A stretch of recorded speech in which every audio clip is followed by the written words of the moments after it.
First day of university, and Elle doesn't go unnoticed, an impeccable pink dress and a chihuahua in her arms. But the most over-the-top thing is the mountain of luggage she has brought with her. Everything about her clashes with the rest of the crowd, but Elle doesn't care. She walks with purpose, confident, ready to start her new life. She wants to look professional, she changes her style, but before her first class begins, the past makes an appearance. Her ex. Elle walks right past him as if nothing happened. He recognizes her, confused. I'm sorry, are you here to see me? No, silly. I go here. You go where? Harvard. Law school. You got into Harvard Law? What, like it's hard? Inside, Elle smiles. Exactly the reaction she wanted. But it doesn't last long. First class, first blow. Everyone has books, laptops. She has only a notebook. The professor poses a question. Everyone scrambles for answers. Elle looks around, lost. And naturally, she draws attention to herself. Elle Woods. Actually, I wasn't aware that we had an assignment. Awkward silence, a grave error. And she has no idea yet just how dearly she's going to pay for it. Vivian Kensington, do you think it's acceptable that Ms. Woods is not prepared? No. Ella doesn't even know her, but she has already marked her. Humiliated, she gathers her things and leaves. She sits outside, muttering to herself. A guy overhears her. He asks her what happened, and once he understands, he offers her some quick advice. In Callahan's class, speak up. He likes people with opinions. In Royalton's, sit in the back. He spits when he talks. And for the exams, read the footnotes. That's where she draws her questions from. Elle nods. At last, someone is reaching out a hand to her, but there isn't even time for introductions, because Warner appears, and he isn't alone. By his side, Vivian. Do you know her? I'm his fiance. Before Elle can react, Vivian holds up her hand, a ring, 6 carats. It sparkles so brightly, it's almost blinding. And in that instant, Elle understands everything. It wasn't a coincidence, it was about territory. From the very first moment, a silent war to establish who's in charge, and the way Warner looks at her, the way he watches over her, finally shatters something deep inside Elle. Without saying a word, she turns around. She leaves, heartbroken. She starts up her convertible and drives aimlessly until she pulls to a stop in front of a nail salon. She goes inside. She needs to pull herself back together. I worked so hard to get into law school, all to get my boyfriend Warner back, and now he's engaged to this awful girl, Vivian. So it was all for nothing, and I just wish I had never gone to Harvard. All that effort seems to have been for nothing. Seeing her like this, the manicurist opens up as well. She reveals that her partner of 8 years left her suddenly. He kicked her out of the house, and he wouldn't even let her take her dog. Compared to that, Elle's situation doesn't seem so dire anymore. The conversation takes a lighter turn. So what's this Vivian got that you don't have? She's pretty as you. She could use some mascara and some serious highlights, but she's not completely unfortunate looking. Kindness is, after all, Elle's true nature. Even when dealing with a romantic rival, she would never maliciously belittle others. So you sure this Warner guy is like the one? Definitely. I love him. What are you waiting for? That comment makes something click inside her. From that moment on, she starts participating in class. But her foundation is weak. She makes mistakes time and again, and Vivian seizes on every slip-up to make a fool of her. What's more, she ramps up the provocation and constantly flaunts her engagement ring. That finally ignites Elle's pride. Elle might fret over a dress that doesn't fit right, but when facing a true showdown, she would never allow herself to back down. She starts showing up wherever Warner happens to be, and with just a little bit of effort to spruce herself up, she turns every head in the room. The attention from others feeds his ego, too. But that comes with consequences. When Elle tries to join their study group, Vivian shuts her down without a second thought. Warner tries to intervene, but he backs down immediately. And Vivian doesn't stop there. That very afternoon, she sets a little trap. She talks loudly about a party right outside Elle's dorm room. Elle, suspecting nothing, takes the bait immediately. She believes this is an opportunity to get closer. That night, she gets ready with care and heads to the party. But upon arriving, she understands everything. She has been deceived. Even so, she decides not to back down. She approaches with confidence, expresses her gratitude for the invitation, and responds with irony when they attempt to ridicule her. Even Vivian is left speechless for a moment, but Elle doesn't stop. She presses on. She scans the crowd for Warner, and when she finally speaks to him, the hardest blow falls. You're not smart enough, sweetie. Wait, am I on glue, or did we not get into the same law school, Warner? Well, yeah, but But what? come on, Elle, be serious. You can do something more valuable with your time. I'm never gonna be good enough for you, am I? And right then, For the very first time, Elle begins to wonder if all of this was truly worth it. He continues to look down on her, with condescension, with disdain disguised as advice, and in that moment, she finally understands. It's not that she isn't enough, it's that he never truly saw her. Because what he was looking for wasn't Elle. It was someone who fit into his world, someone useful, someone who would further his ambitions. That race to win him back was never a love story. It was an illusion, one that only she believed in, an effort that held meaning only for her. And in that moment, Elle wakes up. She finally breaks free from that fantasy. This time, Elle leaves her romantic obsession behind. She buys a computer, and she puts Warner out of her mind. She decides to turn every doubt into fuel, every slight into motivation. From then on, she studies at every opportunity, at the gym, at the hair salon, always with a book in hand, and the change is noticeable. In class, she improves rapidly. Even the professor who once looked down on her begins to view her with respect. But what truly allowed Elle to experience the power of the law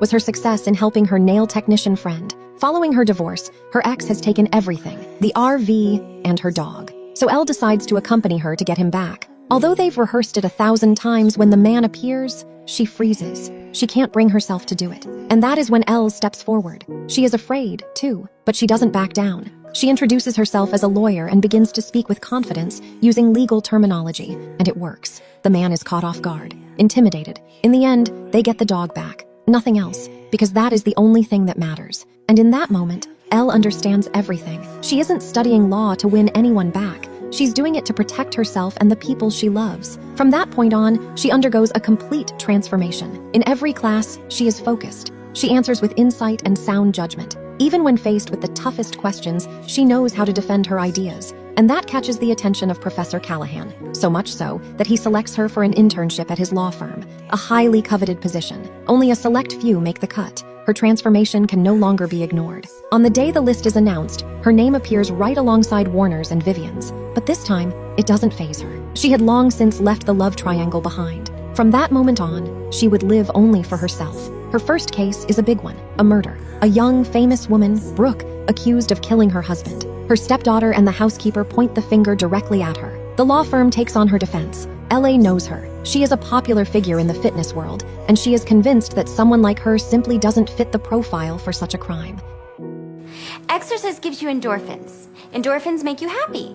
Happy people just don't shoot their husbands. During their prison visit, the team tries to get the truth out of her. The professor makes it clear that he doesn't trust her, but Brooke insists on her innocence. The problem is that she has no alibi, and without one, the case falls apart. Just when all seems lost, Elle and Brooke recognize something in each other. Are you one of my lawyers? Yeah, sort of. Well, thank God one of you has a brain.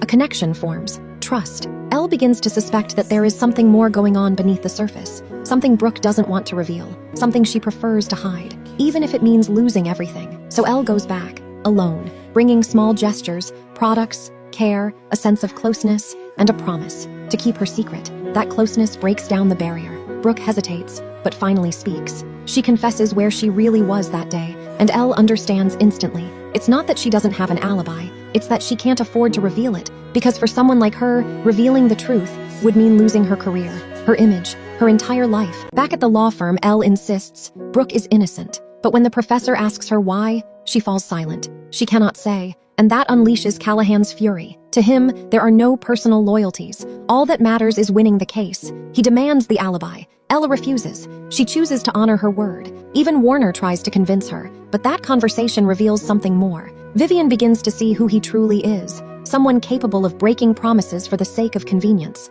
And that changes everything. That very night, Vivian appears at Elle's door, no longer as a rival, but as someone who wants to understand. She tells her that what she has done was classy, that keeping the secret shows character. Elle is surprised. She hadn't expected such recognition. Through this case, Vivian has seen something beyond her public image. They speak without filters, about the professor, about Warner. And then the truth comes out. He didn't even get into Harvard on his own merit. Upon learning this, Elle sees it all clearly. She laughs at her past self, at having idolized someone like that. That night, the rivalry vanishes, and something else is born. Respect, a bond of solidarity, without competing for any man. The day of the trial arrives. The deceased's daughter takes the stand. She accuses Brooke of having an affair with the cleaner. Motive enough for the crime. When he takes the stand, he offers no defense. He confirms the affair. Too easy, too convenient. It doesn't add up for Elle. The judge adjourns the session, and Brooke, desperate, insists. It's a lie. Elle believes her, but she still has no way to prove it. The next day, everything changes because of one tiny detail. In line at the water fountain, the cleaner cuts in front of Elle. In response,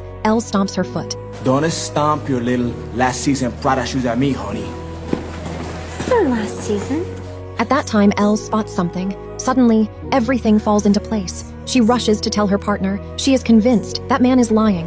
Warner, what kind of shoes are these? The black ones. See? What are you talking about? He's gay. He isn't Brooke's lover. He's making it up. Wait, back up. How do you know that he's gay? Gay men know designers. Straight men don't. That detail could turn the case around. But the professor doesn't take her seriously. He finds it an absurd theory, too intuitive, lacking evidence. Only her partner trusts her, and he decides to take the risk. At the trial, Elle's partner changes strategy. He begins asking simple questions, everyday questions. It puts the witness at ease. He gets him talking. And then, the mistake. And your boyfriend's name is Chuck. Right. An answer he shouldn't have given. Silence fills the courtroom. Everyone understands. The story crumbles. The motive for the crime loses all logic. Chuck is just a friend. Oh, okay.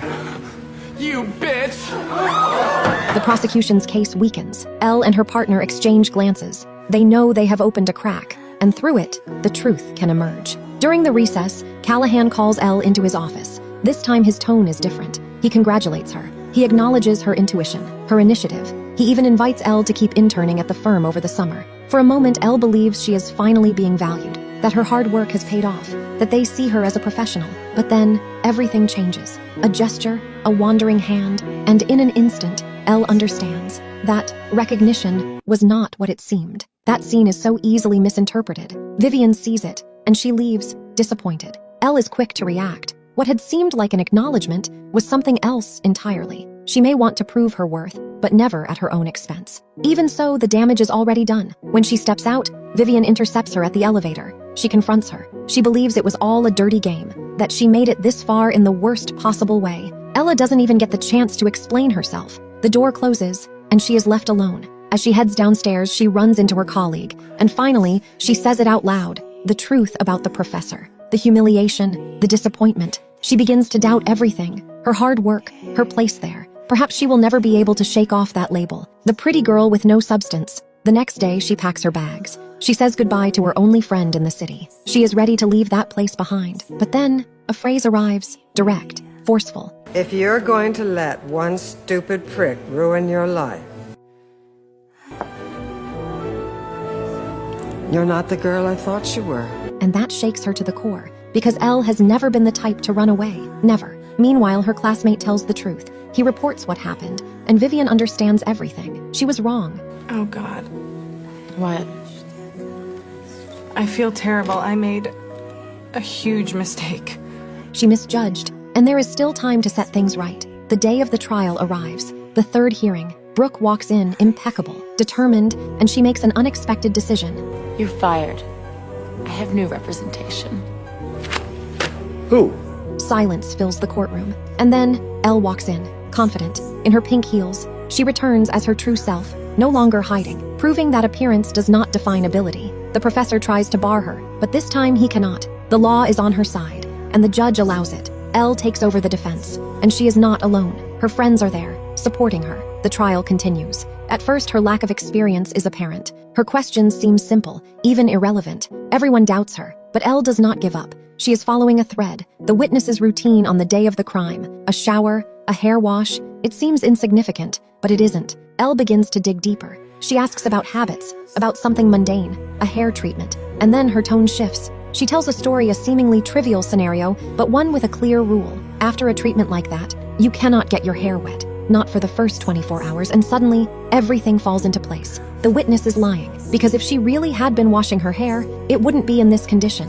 And if she wasn't in the shower, then she could have heard the gunshot. And if she heard it, she had time. Time to act. Time to conceal the truth. The pressure mounts. Each question becomes more precise. More straight to the point. The story shatters. The mask falls. And finally, the confession. It wasn't Brooke. It was her. A mistake. An accidental shot. The courtroom erupts. The case is closed. Brooke walks free. And Elle wins. Not just the trial, but also everyone's respect. Even Warner looks at her differently. He tries to win her back, but it's too late. Ella has changed. She no longer needs to prove anything, least of all to him. But if I'm going to be a partner in a law firm by the time I'm 30, I need a boyfriend who's not such a complete bonehead. and she walks away without looking back because now she has something more important, a future of her own, a brilliant one. Elle proves that appearances do not define you. What limits you is prejudice, and that her true transformation wasn't for love, it was for herself. From a superficial girl to a brilliant lawyer, from doubt to certainty, from seeking approval to becoming her own validation. Because in the end,